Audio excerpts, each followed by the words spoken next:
Welcome to Consider This Next on Civic Sci TV Radio. I'm your host, Kacie. Here on the show, we connect with diverse voices across the civic science landscape. Scholars, practitioners, and leaders shaping the intersections of science within our society. Our mission? To uncover lessons from their work and translate them into actionable insights.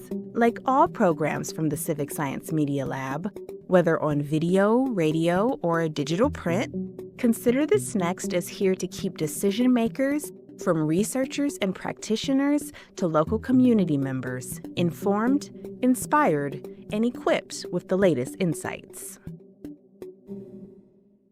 Today, we're stepping into the world of civic science communication through art with Mezu, an artist and technologist who's redefining how we engage with data. Mezu is the creative force behind Infinity Village Lab, where they create what they call art interventions, participatory actions where people themselves become the medium for the artwork. From their background in sociology and forensic psychology to their realization that bar graphs don't make you cry, Mezu has developed a unique approach they call creative cross-analysis, transforming data into culturally relevant, emotionally resonant experiences. We'll explore how they've taken everything from literary analysis to environmental data and created interactive installations that don't just inform, but truly engage people's core cultural identities. So today we have an incredible guest, someone who is doing some really innovative things in the space of civic science communication, data collection. I would actually love for them to tell you more about it. If you wouldn't mind introducing yourself and telling the folks a little bit more about what you do. First of all, thank you for having me. I really appreciate you, Kacie. My name is Mezu. My pronouns are they, them. I'm an artist and a technologist. What I do, put simply, I create art interventions. And what that means is participatory actions that individuals can take. And in them taking that action, that itself makes the artwork complete. So as opposed to paint, and paint being the medium, people are the medium. It's not until the work interacts or engages with a person that it does the actual art happen. So yeah, doing that towards social change, social transformation, civic innovation, civic engagement, and those things. So I would love to know how this became what you started doing, what you became interested in. Were there any particular events or a class that you took and you were like, whoa, I could merge these things? How did this become an interest? Yeah, so I actually studied sociology on the graduate level. I also studied it in undergrad as well, but my major was criminal justice in undergrad. Specifically, I was studying forensic psychology. I was just interested in understanding the thought process, the meaning-making process of criminology. But the legal system in this country, it just wasn't a place that I could ever see myself working and feeling authentic in my bones. I had literally one day as an NYPD cadet, like orientation. They gave us a break for lunch and I didn't come back. So I realized even though I was interested in studying criminology and this meaning-making process, I was interested in understanding how that helped us build institutions, places, and social constructs. How did this become this, right? I ended up learning SPSS, which is Excel on steroids. If anybody is not familiar, that taught me social science and social research and how to be a data analyst and a data visualizer.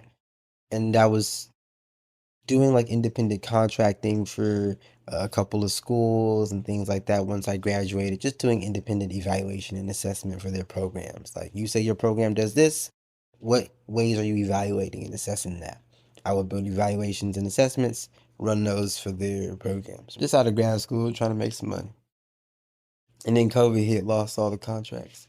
Before that happened, I was with one client and she was so frustrated that the bar graphs weren't motivating people to action, whether that was a donor or whatever the case may be. And I remember saying to her in the conversation, When it's a bar graph, it's not gonna make you cry. And in that sentence, a light bulb just went off in my head. Like, oh wow, like bar graphs just aren't even designed to make you cry. They're not purposed to do that. And the pace of innovation is a reflection of that. Like when information doesn't inspire you, that comes at a cost. Up until that point, I had been a practicing like artist, just writing plays, just for fun, shooting protests and that kind of thing. Very much more docu-style. If you hadn't moved into the abstract intellectual work yet until I got here at this junction, this crossroad where I had all these social research skills, but they weren't reaching anyone's heart. In that conversation, I gave myself permission to use all of my artistic talent and inherited skill to bring data to life. And that was the seed thought that ended up becoming all of this work we do at the lab now. The ways that you have taken qualitative research, social research, and tied them together is really fascinating. And I would love to know more about specifically iLabs. Was this sort of like the culmination of all of these things, your art, your social work? How did that come to be? Yeah, I love this story actually. So just buckle in, everybody, myself included. iLab started, and iLab, of course, is short for Infinity Village Lab. Now, iLab started because there was this creative cross-disciplinary process that I had uncovered through creating my own fine artistic work. There's this body of work that I've been working on for a while now, umpteen years now, and it's called Breakthrough. The first artwork in the body of work, I took 4 books, literary books, and synthesized these books and gave visual representation to the synthesized analysis of the 4 books taken together. So I took Chinua Achebe's Things Fall Apart, Octavia Butler's Parable of the Sower, James Baldwin's A Fire Next Time, Frederick Douglass's My Bondage, My Freedom, his autobiography. Now this is 300 or so years of lived and imagined experiences across African and African American history. And so the goal was to conduct a content analysis of these words as data points and synthesize these 4 books to uncover what they were saying as one source across all of that space and time. Black people taken together, we were describing an embodied separation from themselves and an enduring connection to themselves across 300 years of lived and imagined experiences. Now, to give visual representation to this, and I know this is connected to iLab, I promise. To give visual representation, I engaged a glass prism because using a glass prism, you can cause natural light to undergo a process of separation. When you do that, it will reveal this rainbow, right? This endured connection of hues. And it just seemed such a befitting medium to bring visual representation to what these authors were saying taken together. That piece is what Rainbow Baby is. I built that a piece of artwork, right? I ended up commissioning 2 muses, and I saw a very stark vision in my head of what these authors were saying across space and time, if they could say it without words. Ended up creating that, sold that for just under $40,000. And more importantly, I built a relationship with the collector, because for me, I'm like, I understand why this is of value to me, right? Because of the time and the research and the work and the analysis, et cetera, the production value. But I was like, help me understand why this wasn't valuable to you, because I can replicate that. Right. And this creative cross analysis process, the fact that you started with books and you were able to go from books to this culturally relevant, emotionally resonant, ultra contemporary visualization, see that creative cross analysis process solves a major problem for organizations. You should probably figure out what problem that solves. It'll change the trajectory of your impact. You bought the piece for $40,000. And that was the seed investment into iLab. And so I just look back in the rear view. Okay, what did I do with those, with the books? And I realized what I did with those books, I could do with any sort of information, any sort of data, because I learned those skills already. Ocean data, air quality data, soil data. Then it just became, okay, what data is the most important data to do this with? And that kind of brought me to environmental data, social impact data, and helping individuals understand how connected the two are. So with iLab, walk us through how this current process works. Do you take on one project at a time? Are you working with multiple clients or doing multiple independent projects? How do you choose the type of data that undergoes the creative cross-analysis process? Yes, it's such an excellent question. No one's ever asked that question before, so thank you. As far as how we choose the data, that works in part from one of two ways. The first way is the client, right? For example, we have one client, Black Sustainability. Let's shout them out. They are an amazing organization. They've created the State of Black Sustainability report. It's an 85-page PDF report that highlights the state of Black sustainability and its solutions. What iLab has done, as our client, has translated that report into 12 animated augmented reality experiences that will tour across 12 states in the Southeast. That's an example, right? They already have the report, which is the data. Take that report, and that report undergoes a creative cross-analysis process to birth the 12 augmented reality animations. The other case, which is more of my favorite, is what we feel needs to be done in the world. I'm an artist, and iLab is an artist-led organization. We make that distinction all the time. As an artist, I do what I must do, primarily. And then everything else can happen after that. So for the sake of answering your question, we need to do that work. For example, I really want to highlight the Field to Act project, which we did last year, as a second example. Here, we were just like, we have so much data about the problem, very little data about the solution. How are people sensing what the solution is? Humanity is resilient. We've been here for so long. With that project, we asked individuals to demonstrate with their bodies the solution to a local challenge. As researching artists, I mirrored what they demonstrated with their bodies, and our production crew captured the exchange in between. The embodied demonstration, we would ask them, can you interpret what you just said with your body? And now we have the qualitative data as well as the photo and video data of what they said with their bodies. Our tech team has begun feeding this data into our own learning language model to describe how cities are shaping solutions to local challenges. We brought this intervention to Stockholm last year, to Nairobi, Kenya, and to New York. And now we'll be here in Atlanta over the next couple of months. So much of your research involves participation from folks' lived experiences, folks participating in some sort of activity. So, of course, with your research, you're tracking that and you're taking that data and analyzing it. But I would love to know, how do those interactions help to shape your work? What are you learning from the people who are participating in these research scenarios that you're curating? Yeah, I love the questions you asked, truly. You had such great questions. I have to preface this by saying I have been wearing black exclusively for the better part of 2 years now, every day. In doing so, I would be intentionally absorbing the light and the energy around me. So I have to ground the answer there because there's so much that I've absorbed over these past 2 years simply from this dedicated practice.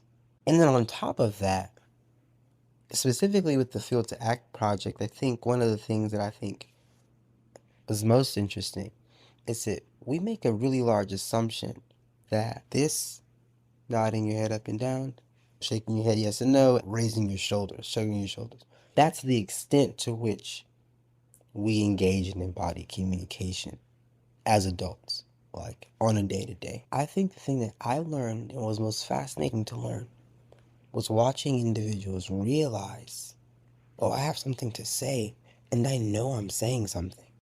It took about maybe between 4 and 6 seconds for an individual to go from like really shaky, unsure, I don't know, to really demonstrative, like really big steps, but trusting that explorative process and how that neural pathway opens up not just empathy, but space to create a new lived experience for your body to pull from later to understand someone else's lived experience. Tell us about any upcoming projects that you're particularly proud of that Yes. folks should check out. Yes, I'm smiling hard right now. We sneak peeked to the world an art installation we built at the lab called Public Comment. First, shout out to Curls, an amazing local Atlanta artist. She's a ceramic artist, a sculptor. We built the sculpture and built the microphone inside the sculpture so the sculpture can hear you when it's on the clock working, right? Not at all times because we're not here for surveillance, but it can hear you.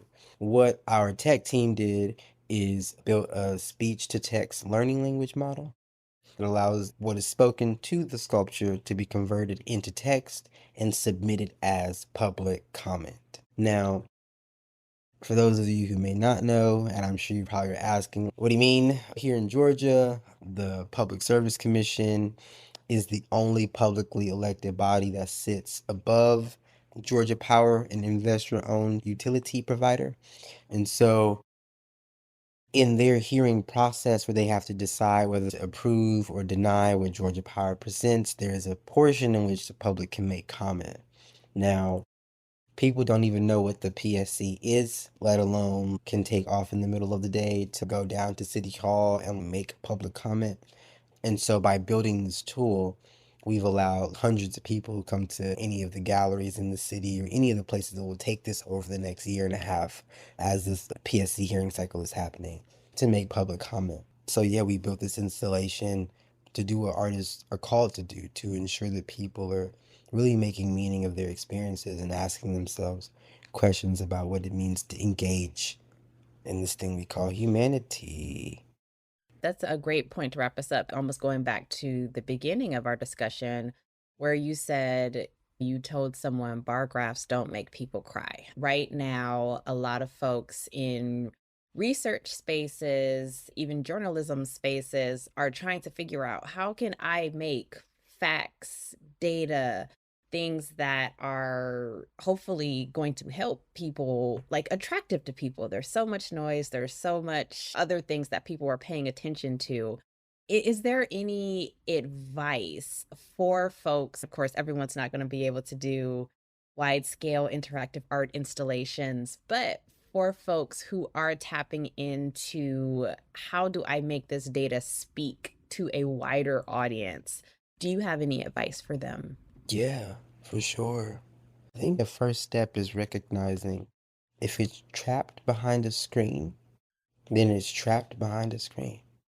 Not to say that means that it couldn't be attention grabbing, because we know that a screen can grab attention, but to engage a core cultural identity. I think the advice might be when you look at your data visualization plan, or your plan to communicate whatever data it is to whatever stakeholder, let's take that audience. Let's ask ourselves, does this existing communication plan or this existing engagement plan engage this individual's core cultural identity? If it doesn't engage their core cultural identity, we can't move the information lower than the brain. We can't move it to a place that it can be felt. The bar graph won't make you cry. So I think, put succinctly, that might be an impactful piece of advice I could offer. Thank you. And for anyone else who's listening who is interested in learning more about the work that you do, the work that you've done, potentially even looking at frameworks for some of the innovative ways that you've collected data, how can they find you? infinityvillagelab.org. And you can subscribe to our mailing list there.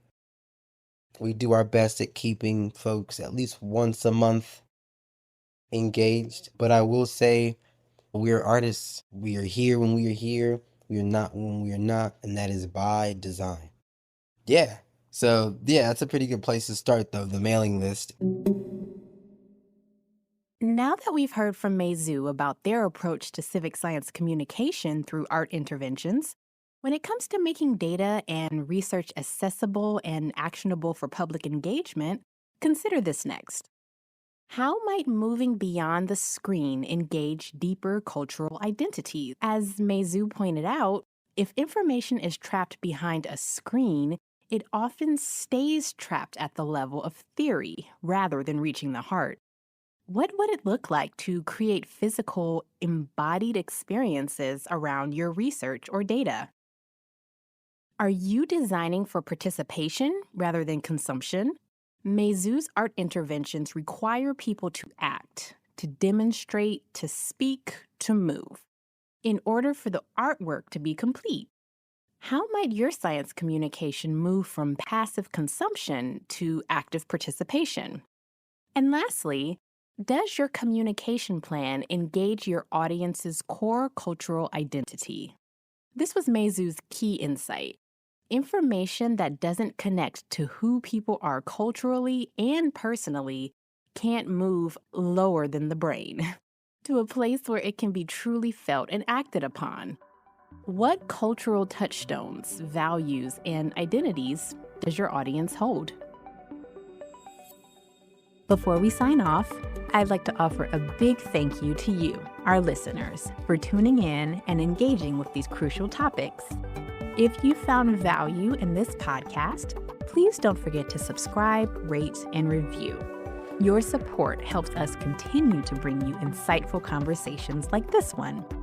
Until next time, keep nurturing your curiosity and stay connected to the science all around you. This is Kacie Lueders, signing off from Consider This Next on Civic Sci TV Radio. Stay curious.